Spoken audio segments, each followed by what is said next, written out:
Bullshit. It's the No BS Marketing Show. I'm Dave Mastovich, CEO of Massolutions, the world's only no bullshit marketing firm. Today, I'm excited to have a guest that has done it at the highest levels, taken and built a company from scratch to a huge level, sold a portion of it to take it to another huge level, just became a major company, a major influencer, a major employer here in Western Pennsylvania and beyond. His name is Arnie Burchianti. He was the founder and CEO of Celtic Healthcare. You'll hear his entire story, but first, Arnie, welcome to the show. Yeah, thank you. Happy to be here. Arnie, you and I had the chance to work together. I think you were probably a year or two into the company, and you and I had met, and you said, hey, I think I'm at the point where I want to change my messaging, take it to another level, and start working on some PR and some referral source marketing. So we had the chance to work with you during a period that was exciting. We know each other well, and I want to start off, though, letting our audience know your story. With my first question is always, tell me about your career path, your journey. Talk a little bit about your upbringing and the Duquesne University tie-in, and then start talking about how you decided to develop a company called Celtic Healthcare. Yeah, absolutely. Just kind of starting, I went to a small Catholic high school in Western Pennsylvania, and that led me to Duquesne University, where I went for my master's in physical therapy. And Duquesne was very inspirational in my life, just the way the university was run and the people that I was around. When I left there, I got involved with contract. So I really originally started out working in sports medicine and started moonlighting, doing home health care. And very quickly after that, started a contract PT, OT, and speech-language pathology company that would contract for kind of B2B with various home health care agencies or hospitals. Very early on, realized it needed to have a information strategy to kind of keep up with all the paperwork from the government regulators, and brought some talent on to start to work on automating the numerous forms and papers that we had. And that was a real key. That'll get to be a key component to the success of the organization by having that information strategy. It really, really helped out. Well, let me interject quickly.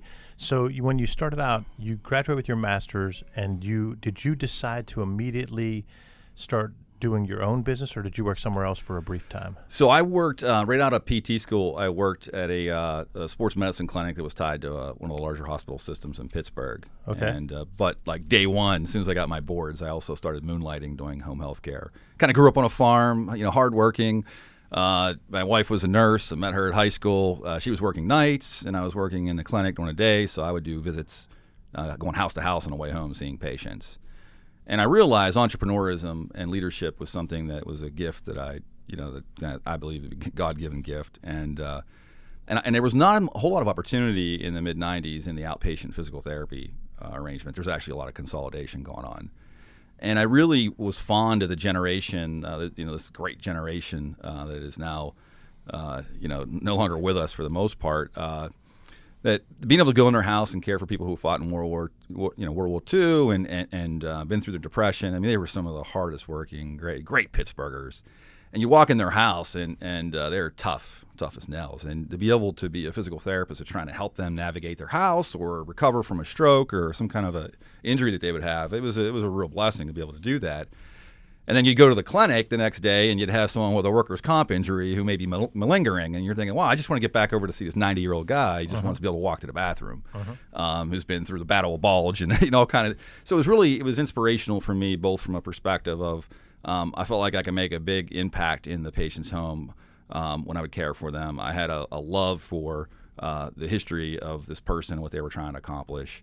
And so, and I saw a pathway to entrepreneurism as well because there was a real demand for therapy. And so while I was moonlighting just as a sole proprietor, more and more people would come to me and say, can you get more therapists? Can you do more of what you're doing? And so I just tapped into my network and started hiring other therapists, not just physical therapists, but occupational therapists and speech therapists, and began basically a business. We started out moonlighting, began a business serving those patients in that way. So I only worked, to answer your question, I worked maybe like 2 years for another firm before I started my own business out of college. And most of those 2 years, you're building your own business. Yeah, that's right. And the company that I was at, I actually, as one of the younger physical therapists there, I was asked to go open up a clinic.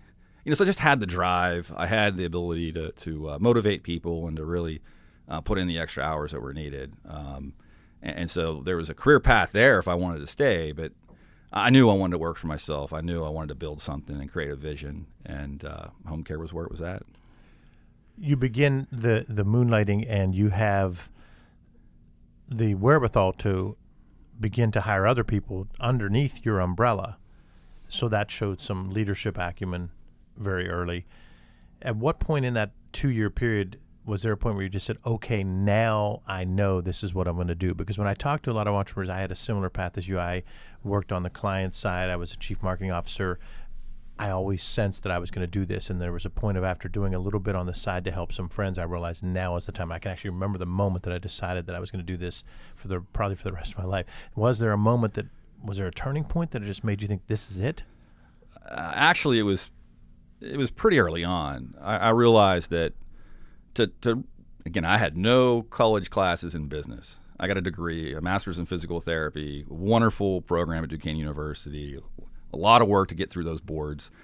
There was nothing in the way of business classes, which is a whole nother story. So, but I just knew to grow something special and to build something that could last, you had to have people working for you. So early on, the success of the company was recruiting and bringing people on to work for me.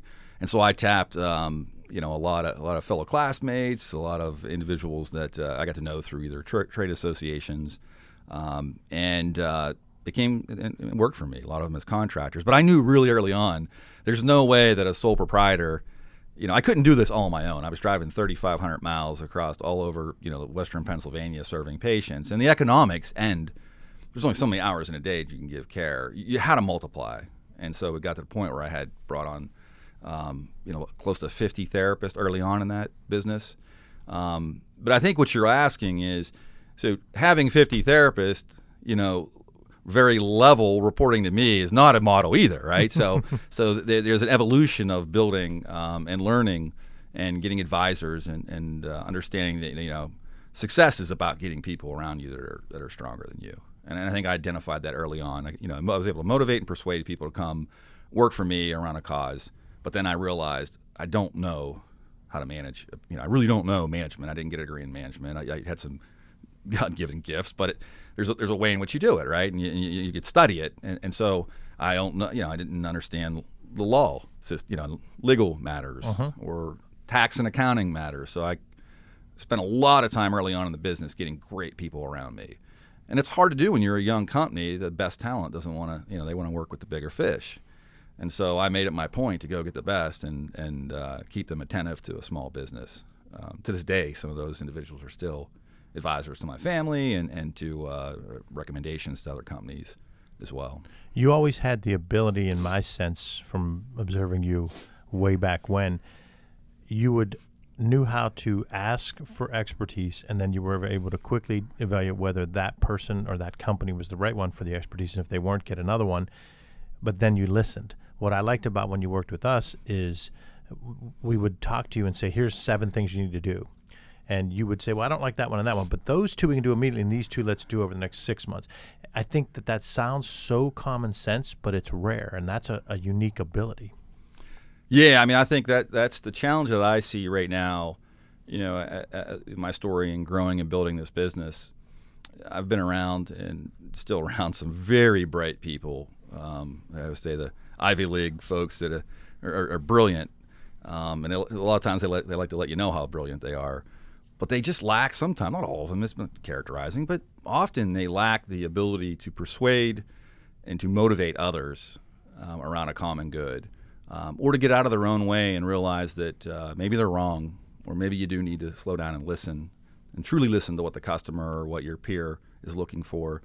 And so I think that is certainly an area that I felt was instrumental in growing the business, is to make sure that you had humility and you understood everyone in the room or everyone you were dealing with, no matter what level within the organization, whether you were cleaning the bathrooms or you were an executive, we were all putting our pants on the same way each day. And we all deserve to be treated, and we all bring certain things to the plate that could be helpful. And if you can walk in with that level of humility to a meeting, it's easier to inspire people than always wanting to be right, or you're kind of talking down to people. I mean, there's a time in a business where you've got to be direct and decisive, but participative management's really where it's at, and getting the right teammates around you and getting the most out of them is the key to growing a successful business and growing at a pretty quick clip as well.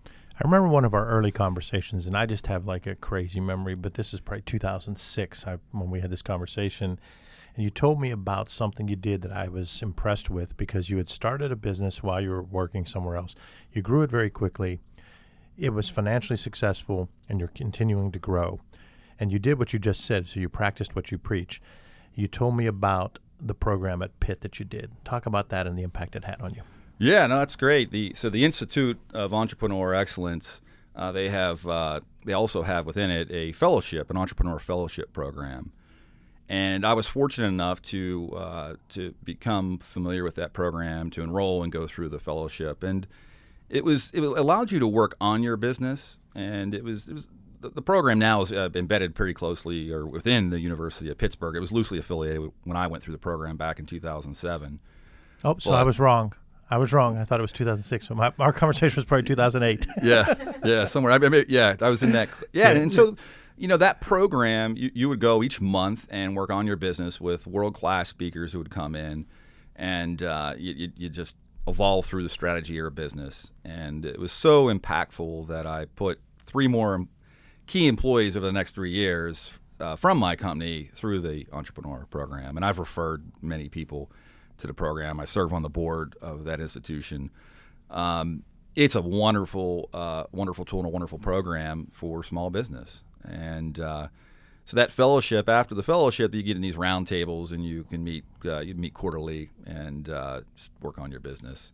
There's many other aspects I could probably talk for hours about it. But again, it was, half of knowledge is knowing where to find it and getting people around you that are successful. And so it gave me an opportunity to talk to entrepreneurs from fifth-generation families in the multi-billion range to really nothing smaller than under $1 million of revenue. But I got to listen to people who have hit walls, made mistakes, and I love learning. So I would interview and talk to these individuals, and it really helped me implement certain things within my business that I wouldn't have known to implement if I wasn't taking the time to listen and ask questions. It's easy to go to these things and just tell people how great you are, right? But that doesn't really get you anywhere. It can in certain instances, but it's really, I always looked at it as an opportunity to learn. And so I got my MBA on the fly. I don't have an MBA, but I got my MBA by getting around great people, by being involved with that institute, by having a mentor who was just phenomenal. He's no longer with us, but Joe was just a fantastic mentor. Talk about that. How did you meet him, and when did he start mentoring you? What was the gains, and that can help our audience? Yeah, so Joe was is part of the Entrepreneur Fellowship class that goes through the year. They assign a person to mentor you. I serve now as a mentor for an organization, and I did one last year. Ironically, I just got off the phone with I'm no longer formally his mentor because he graduated from the fellowship, but he has me on his advisory board now, and I'm continuing to try and help him make his business successful. But Joe, he was a great guy. He was very successful in business, and he was 30 years my senior, so he was really helpful and just applying the things that I learned and just taking, being patient around asking the questions and giving me different ways to look at it. We spent time on a golf course together. An interesting thing with Joe was like a year later, Joe would say, I don't know who's mentoring who here. Like I'm getting more out of this from you. That's the kind of guy he was, real humble, make you feel good all the time. But he said, listen, he was the chair of the board for the Institute of Entrepreneurial Excellence, and he said, hey, I want you to get on the board here. It'd be great to have you on the board. I'm like, my wife is teaching me a 2-letter word, no, because I don't say no to anything, right? So I'm going to say no, I can't. And Joe says to me, okay, great. We start at 7:40 in the morning on Thursday, and hangs up on me. So he doesn't know how to hear no. And so I showed up at 7:40 in the morning on Thursday and was on the board for years. But Joe was one of those mentors. I have many mentors, starting at Duquesne University, actually, with just the Spiritans, the Catholic order that runs Duquesne University, were very. I worked in student life, ran residence halls, and I felt that the mission of the university, kind of this idea of serving God by serving students. I applied that in my business, and I watched them do it. I worked as a GA or an RA, like. When you were on call and like Father Hogan had like the pager system, like you would jump out of bed, like your heart would be racing because you're heading to the hospital or the jail or wherever, like whatever a student needed, you were going to be there. And they would do anything for a student, and so that desire and willingness to serve, and then that whole order. They were to educate the poor is how everything started. There's a lot more depth into it than just that, but I bring that up because I learned so much with how they approach students that I applied that in my business by saying, if I can serve patients the way the university serves students, or if I can serve my employees, then I know I'll get the outcome I want for these patients. So just generally, the university and the Spiritans were really helpful. And then the founding dean for the Rango School of Health Sciences, Jerome Martin, who happened to be a physical therapist, he was a mentor. Like he was somebody that whenever I was class president when I graduated from Duquesne, and Jerry called me and said, "Hey, would you mind starting our alumni association?" Because I was the second class, and I'm like, "Yeah, anything you need, I'll be happy to do it." I'm like, "What's that?" I don't know what I need to do. But so I humbly did it, and what happened? You get around great people. I mean, he had an advisory board with some very powerful people who are well ahead of me in leadership and healthcare and government. And so that's just another step where by being introduced there, putting in the time to help set up this alumni association, got me around more people that ended up coming to work for me, and really opened up doors for opportunities in business as well. So Jerry Martin is certainly somebody who was big in that kind of mentoring in my career. I always ask the guests that because mentors make a lasting impact, a lifelong impact, and then their legacy grows. I've had 4 really strong mentors throughout my life, and then I've applied their stuff to people that I've led, and so then that's going to go on. So the same thing with Jerry and the other people, it's going to go on with the next generation, with your people that you led, but also your kids. There's things you're teaching your kids that you probably learn from those mentors as well. At least I know that happened with me. Oh, absolutely. Yeah, no doubt. There's really key people.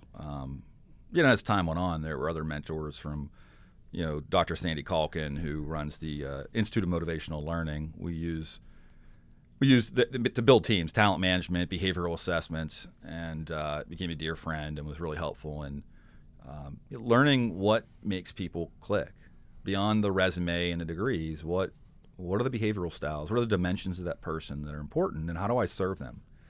And you can't serve them if you look through the lens, because all of us are different, and so as I got to understand myself more, I realized, wow, everyone doesn't look at things the way I do. As a matter of fact, as I learned from him, entrepreneurs, maybe 3 to 5% of people look at things the way you look at them. Exactly.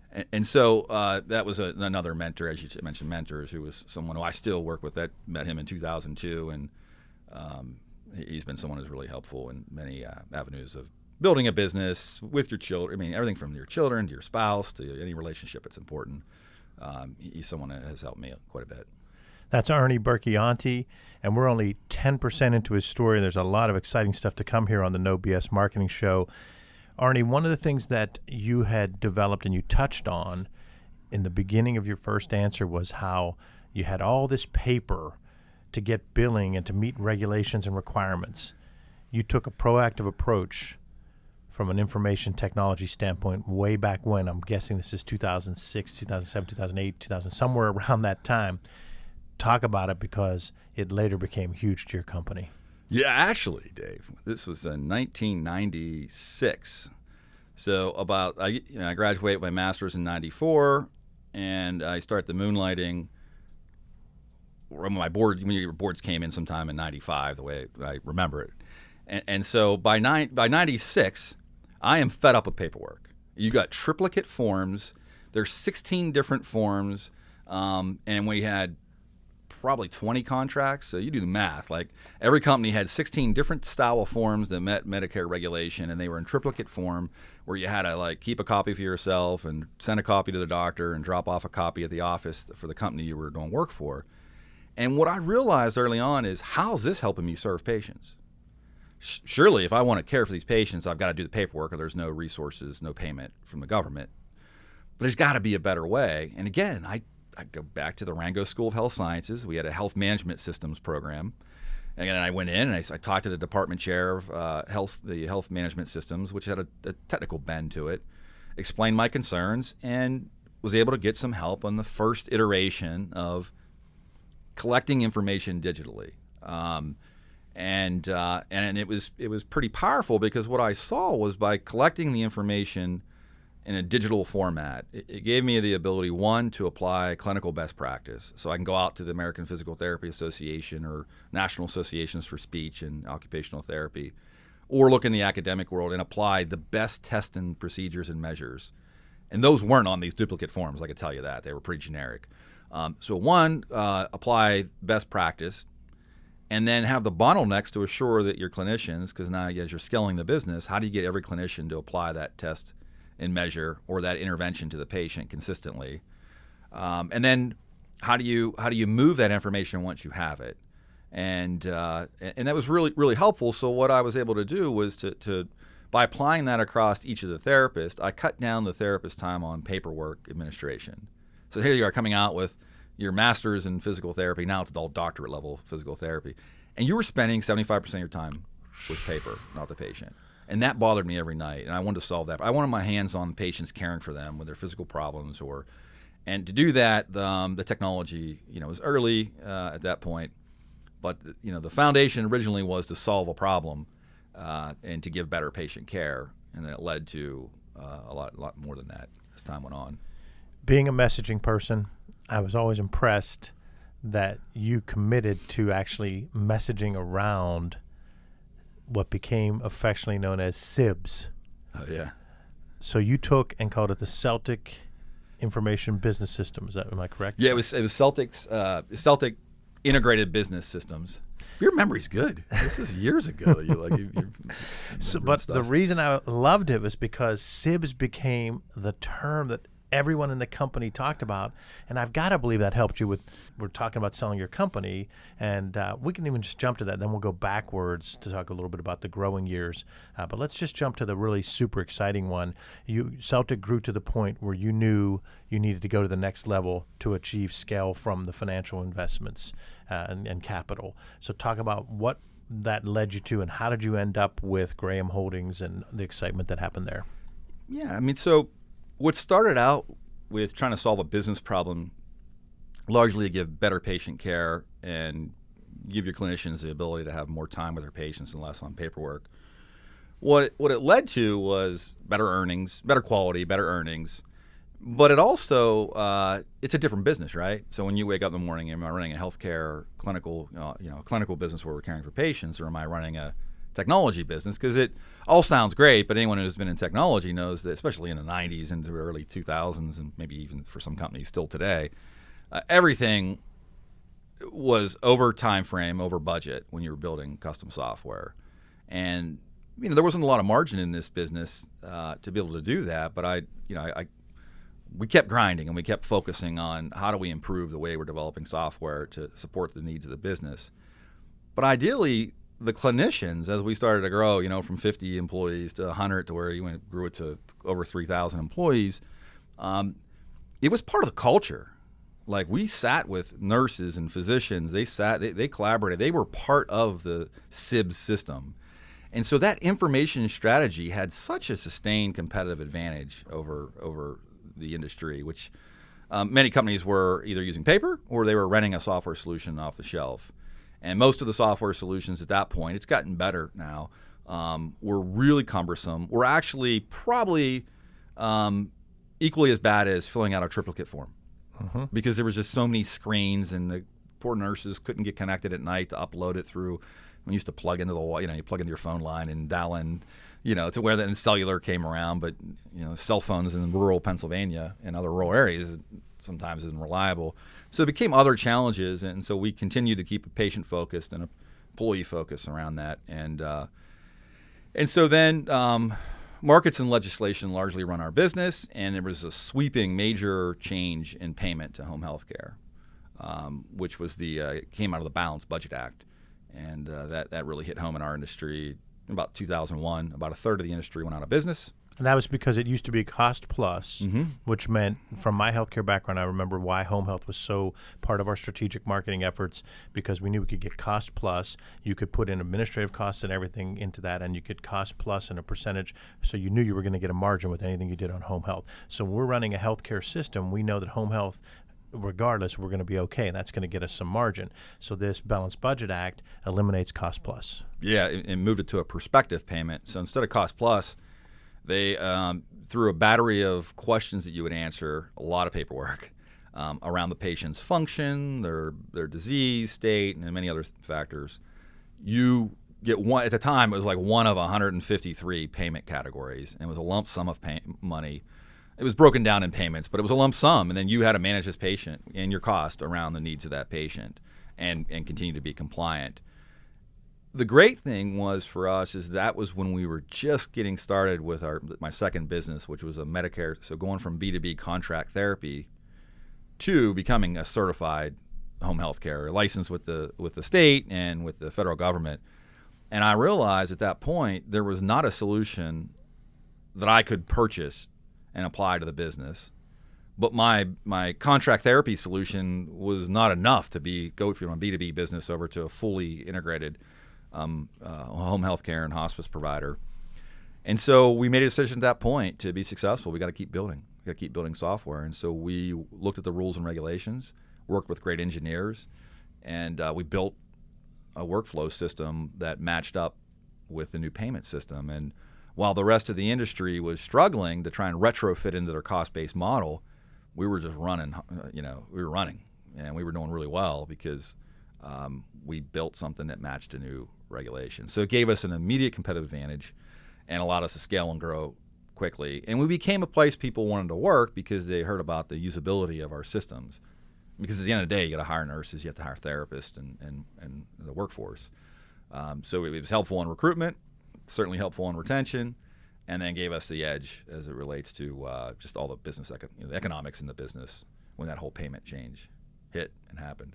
So then you begin to grow. So you go beyond Western Pennsylvania, you go to the eastern part of the state, you then grow other markets. You now get to the point where you've taken it to a significant level and you're debating what to do next and how to get the capital. Talk about that. Yeah, so we were, basically as we're growing this business, it's largely with retained earnings and debt. It's a big air bubble if you look at it. There's not the assets. There's not any fixed assets, largely people related. There's some value around the Medicare license, but largely to go do an acquisition, we had to fund that internally, and any kind of debt would be short term. And so it put a lot of pressure on the organization to perform to be able to fund the growth. And we had a pretty good strategy. Again, built the organization where I brought a really good CFO into the organization around the mid 2000s that would kind of help us. Came out of banking, so really knew how to get the financials tightened up. And what we realized, we realized a lot. I mean, we did a lot of great things, from having our own captive insurance company to all kind of different planning. But we didn't plan for, and what we didn't sensitize, we sensitized everything in our financial models, was the financial crisis that hit in 2008-09. And so in our captive, we had significant margin calls, and those margin calls were something we didn't sensitize, so it put a lot of pressure on the business. And that was at a time we had 3 letters of intent to acquire, which would have been like our 9th, 10th, and 11th acquisition. And we weren't going to be able to get it done because the banks were going through the stress testing and all the difficulties were going on. Now we're into like 2010 at this point. And so again, just through my network and some individuals who were investment bankers in the home health and hospice space. I didn't have them under agreement, but we were friends. Played some golf, shot sporting clays. They knew I wasn't an egomaniac. They knew I was humble, so I'd always call them about stuff. And so I called them one day and said, hey, I can't sleep. I got a couple acquisitions I want to do. I can't get enough. I have debt. I have some sub debt, but I can't get the level of capital I need. And so I'm at a point where I either got to start making cuts, because I invested ahead of time, and so I had a lot of investment in technology and investment in people. And fortunately at that point, I knew to get my return out of that and to grow the company around the vision that I had for the company, that I needed to get capital in. But I was terrified of it because I didn't want to give up ownership of the business, and because I kind of knew the way I wanted to see things done. And so I let these guys know, I'm like, listen, if you can find capital, patient capital, be long term, let the management team stay in play, kind of be hands off, kind of more mind on the business, hands out of the business. Kind of like a family business, would be nice. I'm like a Berkshire. That'd be, granted we were a small company. And so I remember Todd tells me, he goes, Arnie, that's a needle in a haystack. Like, I don't know.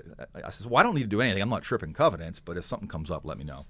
So 3 weeks later, I get a call, and Todd says, hey, the Washington Post wants to meet with you. I'm like, why? Are they going to write an article? Like, I don't get what that, what do you mean? Like, I don't know. He goes, no. Like, this, what you'd mentioned you were looking for, this is the Graham family.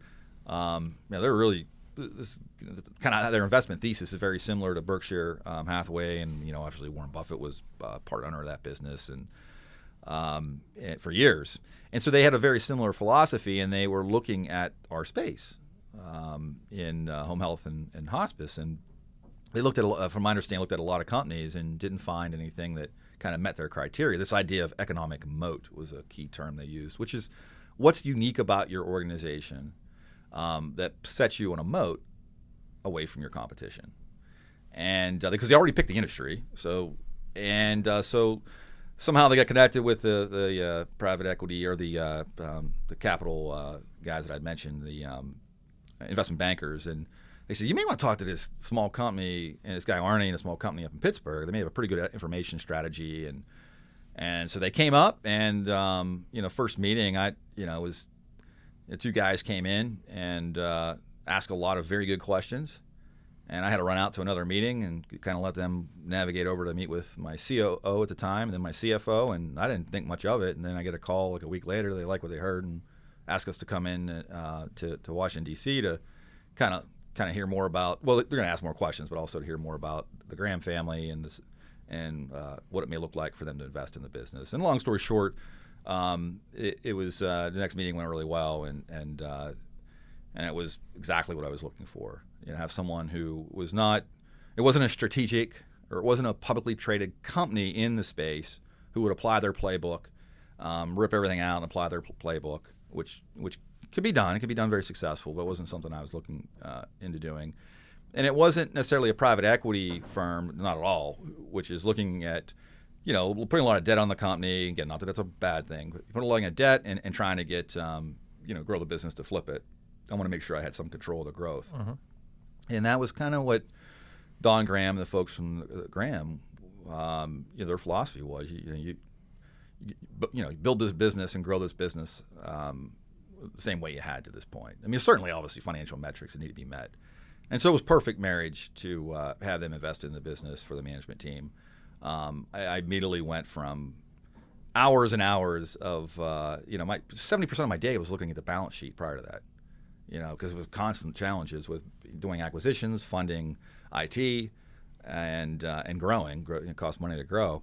And so after that, I didn't need to worry about capital anymore. So it was like a new beginning for me in 2012 when that started. It allowed me to get creative again and to understand there was a capital, not to get into detail, but there was enough capital behind to go do the acquisitions, to make the investments that were needed, to build out the team, and to give great patient care. And so I had an empty canvas, and I was just like from the beginning, I felt like it was back at the beginning. I was able to kind of create the strategy going forward, which included some really great joint ventures here in Pittsburgh and other places and other acquisitions.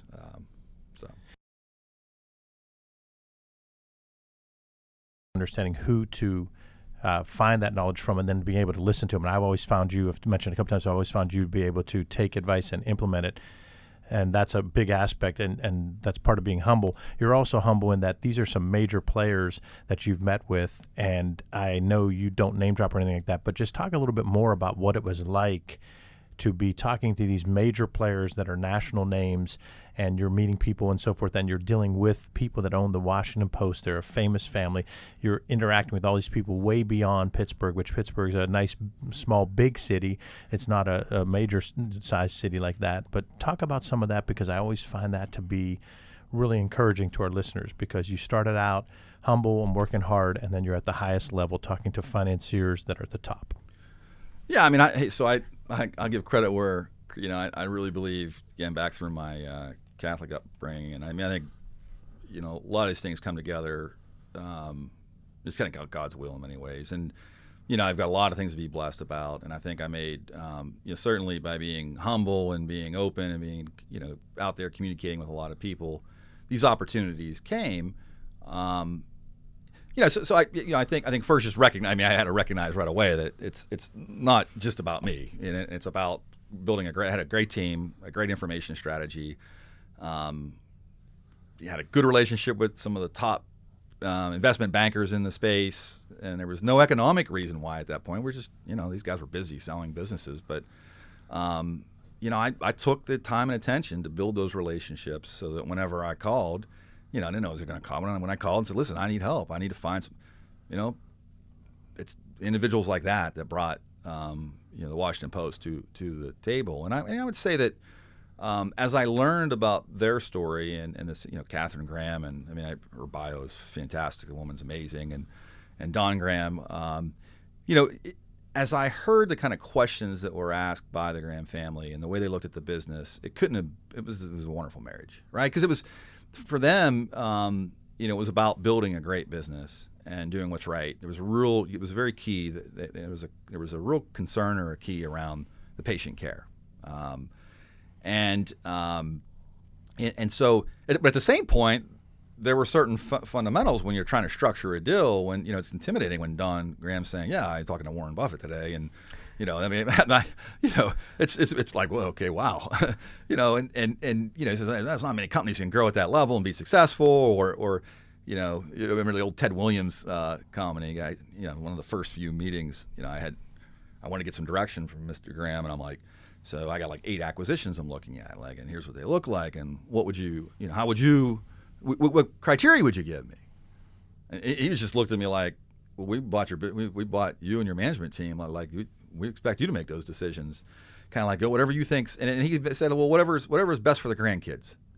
I mean, that's how much they really invested in. They make investments. This is kind of the Berkshire, where they invest in the management team in a space they want to be in. And I said, well, okay. Like I was like, I'm going to be using your money. I want to make sure that I understand. I said, that's the same way I did it. I had my house was on the line. My wife was co-signing everything. So I looked at it very judiciously. And he said, well, what Warren tells me, what we were talking about is Ted Williams. He was a 400 batter. You want to know why? Because he'd only swing when the ball was over the plate. And I'm like, okay, I kind of get that, but what's that mean for these acquisitions? Like, only do deals that are over the plate. We'll never put pressure on you to do deals just to do deals. Again, which is different than private equity. With private equity, not a bad thing. Could be very, very. It's been very successful in our space as well. You got to grow to get the yield. I mean, you got to be growing rapidly to try and have that exit in the 5 to 7 year horizon for private equity. That wasn't in the DNA at Graham. They weren't looking at putting debt on the business. They weren't looking at, what's the terminal value of this home care company in 5 years. They were looking at it as, like before they exited the Washington Post, they had it for close to 90 years in the family. So there was a lot to be learned about the way they approached business, and it's just not. Frankly, it's just not common. It's a compliment, and it's not common the way most other investors look at it, and I think that allowed us to make some really good investments and build a really strong company. So I think I answered your question. Yes, it does, but you weren't done there, because you continued to grow and you continued to work through, and you had another deal in you. So let's talk about that. So this happens 2012, frees you back up to be you, to be the strategic thinker and not spending so much time worrying 80%, 78% of your time on the budget and on the financials, you're able to now think about deals. You're able to think more creatively, so you continue to grow. What happens then 2-3 years down the road? Yeah, so as you start to have this clarity and you're not focused on the balance sheet or down in the weeds of the business, and now, again, I've had great advisors as I went through a fellowship, and you know, it's a new world now being part of a publicly traded company. Even though we were a small segment, I'm starting to learn more there. Right now, you got an auditor, you know, different levels of audit, and so I just continue to learn, you know, about the business. But kind of putting that aside, it allowed me to really get into the market data and to really start to define, who do I want this company to be? There's no more excuses now, right? It's all about will. There's a lot of patients who need care. Sure, there's challenges and regulations, but a lot of patients who need care, got a great capital partner behind you. Okay, what's the vision and what? And so I basically went to my team and I said, I want us to serve 10,000 patients a day. This is in early 2013. So the investment from Graham, Washington Post Graham at that point was late 2012. And my team looked at me like I had 5 heads. Because we probably had maybe 1,200 patients a day at that point. I'm like, you know, it's a 5-year strategic plan that I was working on. And I said, we're going to serve 10,000 patients a day. And there's no better company to care for patients. The market share data, that would be a fraction of, even in the sandbox that I'm laying out, you know, in the discipline that we had, that's a fraction of the patients that, you know, utilization alone can get you there. Like, there's beyond the market share, just people weren't getting the services that should be getting the services. And it was easy to build. It was something I was deeply passionate about. It was my big, hairy, audacious goal. And I felt that, you know, that was, I'm going to do everything I can to get to that point. So we've got to build out the team. We've got to, you know, get better new managers involved. So you're bringing new talent onto the team, which brings a whole new host of challenges to any business, right? So you got to manage through that, and you have to manage through the evolving regulatory environment with a lot of changes. But ultimately, if you just focused on that patient and giving great care and making good decisions about how you're caring for those patients, why wouldn't you want, like, so it was easy to get everyone excited. Like, when you want us to care for your grandma, there's no one going to do as good as us. So we should want to.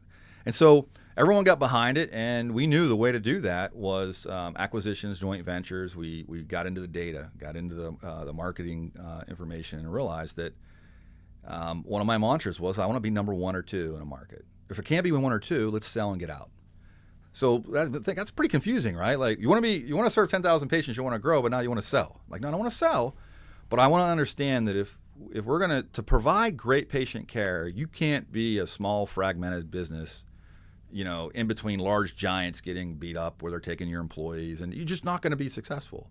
And so we need to look at each market and understand the market share data down to a T, and that's what we did. And I remember going to my CFO and say, hey, I'm going to hire this guy from CMU who understands data and analytics. He's like, we can't afford that. Why would you do that? I'm like, God, this guy will pay for himself. You know, 90 days later, the CFO was like, this guy's already paid for himself. I'm like, we need data and information to make these decisions. So we started to buy more data, more information. And I had it down. I had like a war room. I had the companies that we wanted to acquire. And if we couldn't acquire, we wanted to joint venture with. If we couldn't joint venture, we should get out and go to there's another market that would love us. And so we started to open up our sandbox. And that's what we did. And the deal here in Pittsburgh with Highmark and the Allegheny Health Network, my sales cycle was 5 years on it. A lot of my deals were, I had 3 to 5 year sales cycles with about a 2% close rate.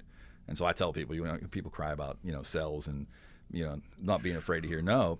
Now, these are big deals, right? These you know, some of these deals are large, but you know, I went through multiple CEOs, multiple iterations, got all the way to the top, and so now I'm with Graham. Now, understand that, you know, Graham.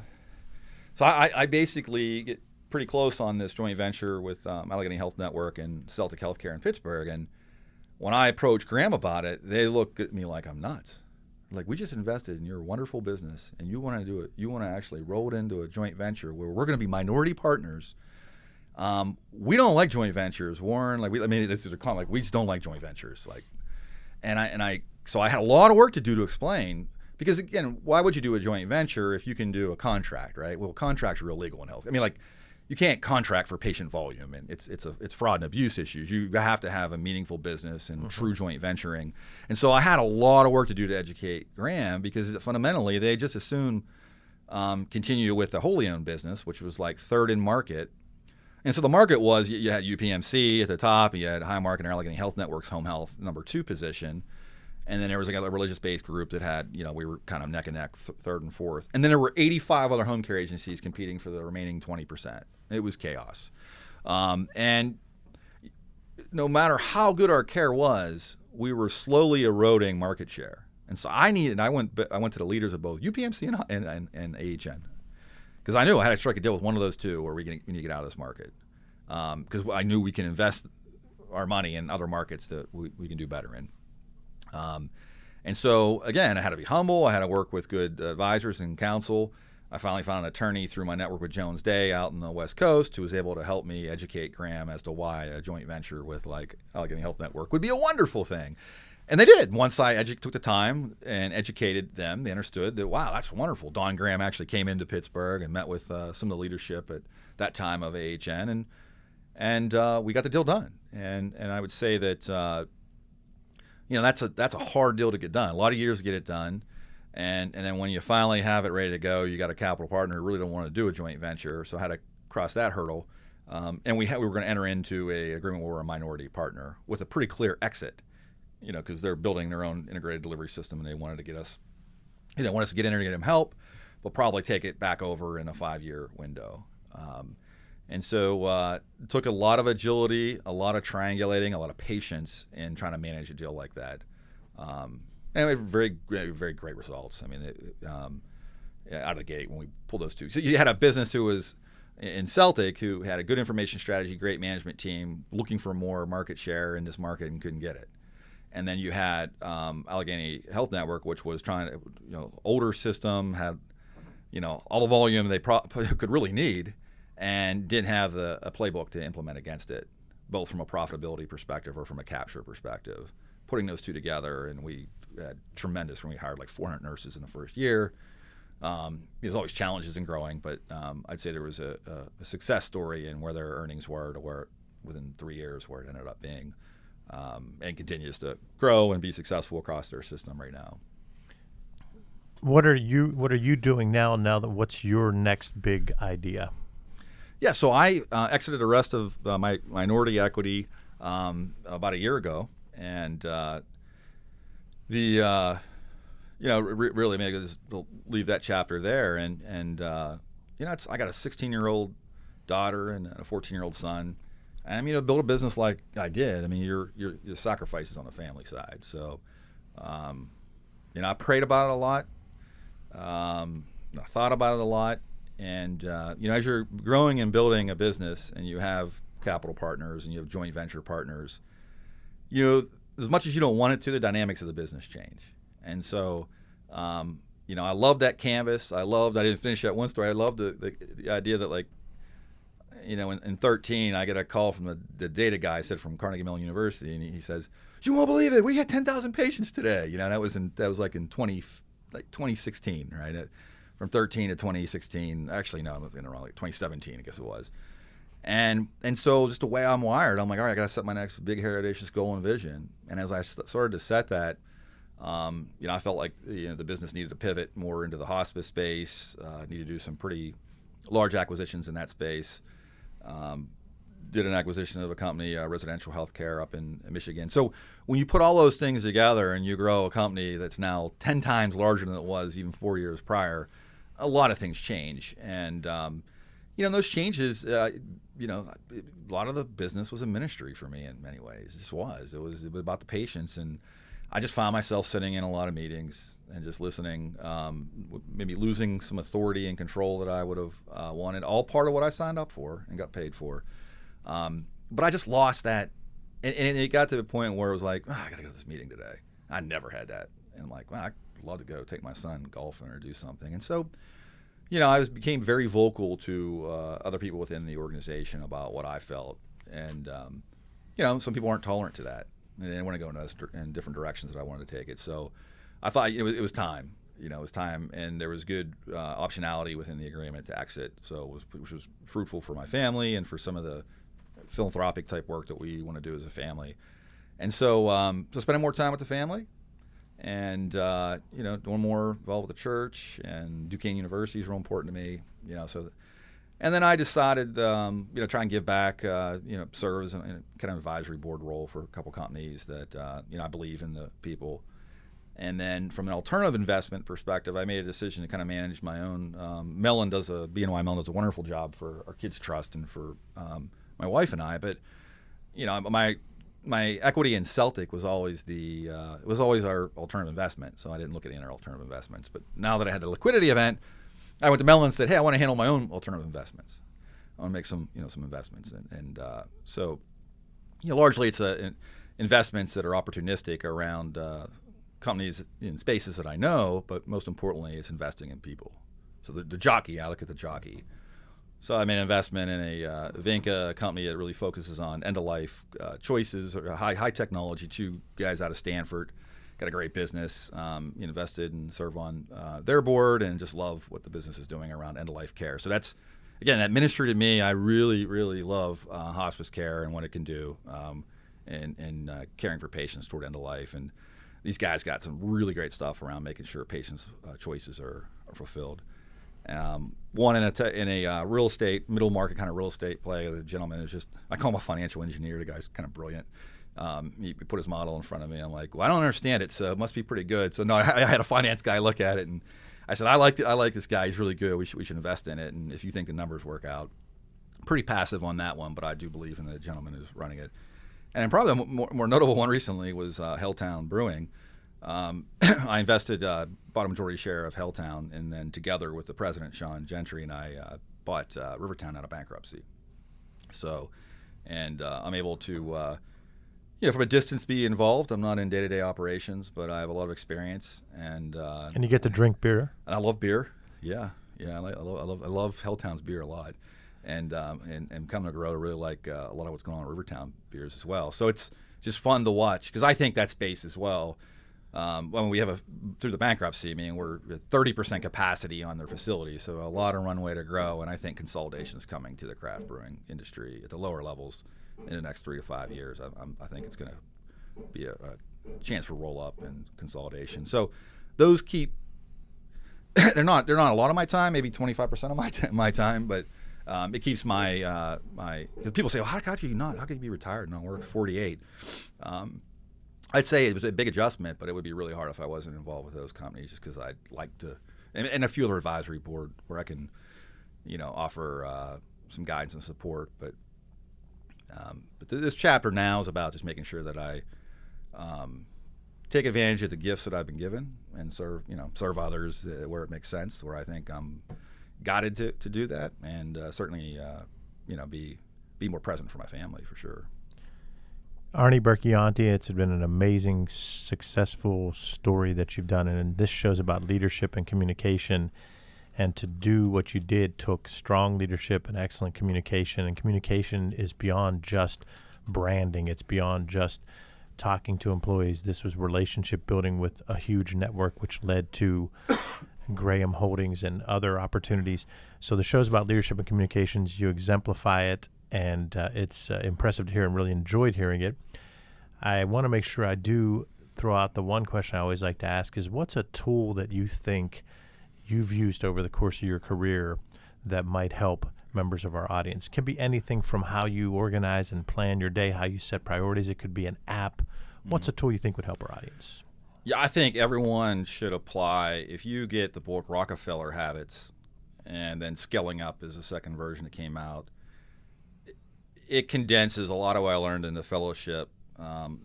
Everyone has different ways and methods. I learned some of the stuff that the big guys at Westinghouse and IBM were doing when I went through my fellowship. But that book really distills it, gives you great templates. Any size company can use it, and it gets you focused. And it gets you focused on the right stuff when you're in business. So I think that one is key. The other thing I would add is behavioral assessments. I think every company should be doing behavioral assessments, looking into multiple dimensions in their recruitment and their team building, and taking that as a tool to really understand what are the motivators. Because there's more to people than you realize. There's a lot going on subconsciously, and these assessments are amazing. And so I'll just give a pitch. People Keys, I've used them since 2002. I have them now applied into the 3 businesses that I'm invested in or advisory boards because it works. So I would say if you marry those 2 up, it gives a lot of clarity to the business. Those are tools that I really believe in. Great advice. Arnie, I also always like to say this is a 2-part thing. One, is there a question I forgot to ask? Because beforehand we always talk for about 10 minutes. And if there isn't a question I forgot to ask, is there anything else you want to add? So that's a 2-part thing to close out the show.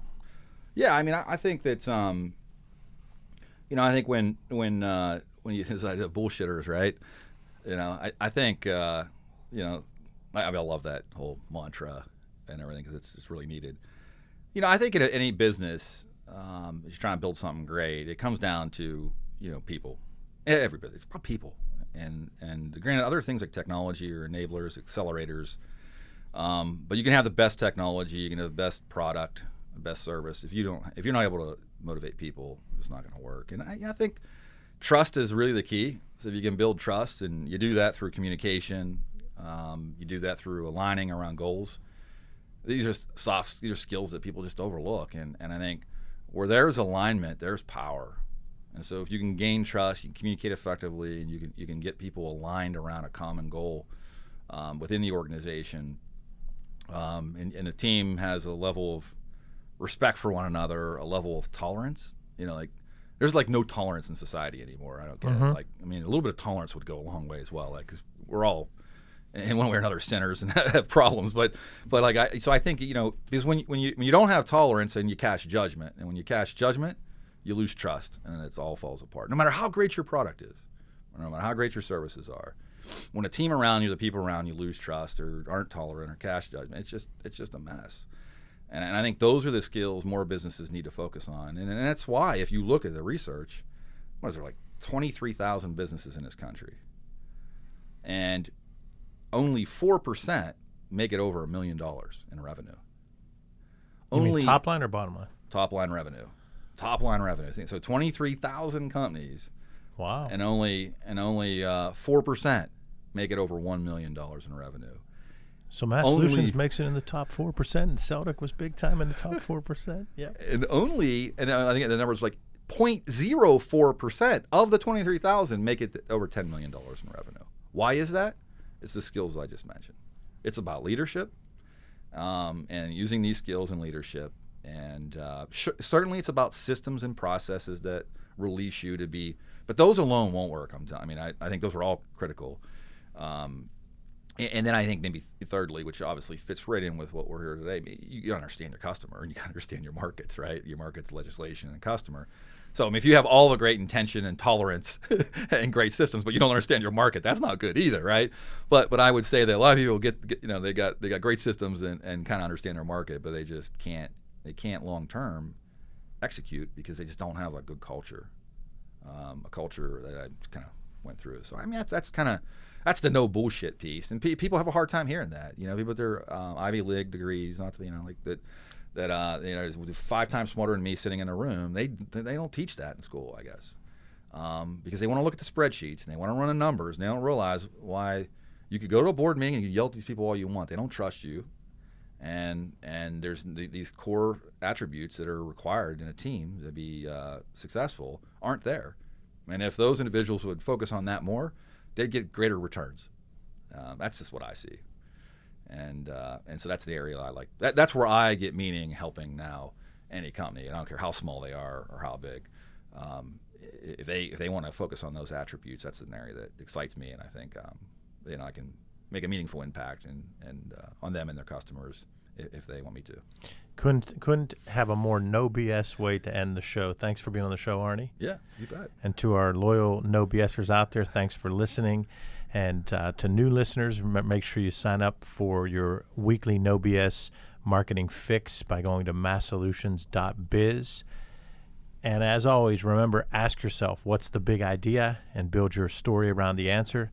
It's all about bold solutions, no BS.